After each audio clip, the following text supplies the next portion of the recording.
వృషభ రాశి. ఓం నమో శ్రీ లక్ష్మీ వెంకటేశ్వర శ్రీ మహాగణాధిపతి నమః.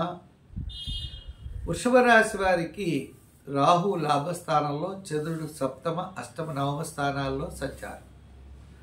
అష్టమంలో రవికుజుడు, అలాగనే మీకు పంచమ స్థానంలో కేతువు, శని దశమ స్థానంలోనూ ఉన్నారు. అలాగే గురుడు 1000 స్థాన సంచారం. గురుడు శని పెద్దగా యోగించే అవకాశాలు లేవు. అలాగే రవికుజులు కూడా సామాన్యమైనటువంటి ఫలితాలు ఉన్నాయి. అయితే ఒక అదృష్ట కాలం అన్నట్లుగా వీళ్ళకి రాహు యొక్క బలం, చంద్రుడి యొక్క బలం ఉండడం చేత మనోధైర్యంతో తప్పకుండా విజయాన్ని సాధించగలుగుతారు.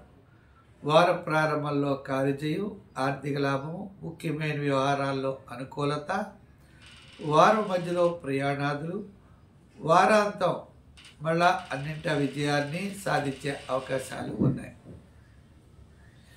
మీరు తీసుకునేటువంటి నిర్ణయాలు చాలా చక్కని ప్రయోజనాన్ని కలిగిస్తాయి. ఆర్థిక వ్యవహారాల్లో మాత్రం చాలా నిదానం అవసరం. విద్యార్థులు కూడా బాగా కృషి చేయాలి. మహిళలు కూడా నిదానముగా ఉన్నట్లయితే తప్పకుండా విజయాన్ని సాధించగలుగుతారు.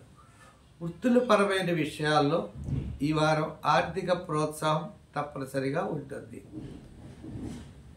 ఇక రాజకీయ నాయకులకి సామాన్యంగా ఉన్నది.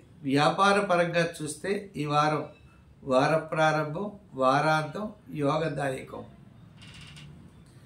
మనం ఆరాధించవలసిన దైవం 6వ స్థానం 8వ స్థానంలో సూర్య భగవానుడు ఉన్నాడు కాబట్టి సూర్య ఆరాధన చేయడం ఈ వారం చాలా మంచిది. దానాల్లో ఆదివారం నాడు గోధుమలు దానం చేయడం మంచిది. సంఖ్యల్లో 6వ నెంబరు, రంగుల్లో తెలుపు రంగు వాడండి. ఈ వారం మరింత ప్రోత్సాహకరంగా ఉంటుంది.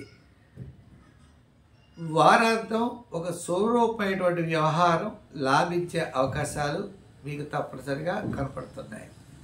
స్వస్తి. మరి ఈ కార్యక్రమాన్ని 10 మందికి అందించడం కోసం ప్రతి ఒక్కరు కూడా షేర్ చేయండి. మళ్ళీ మనం వచ్చే వారం మరిన్ని విశేషాలతో కలుసుకుందాం. స్వస్తి.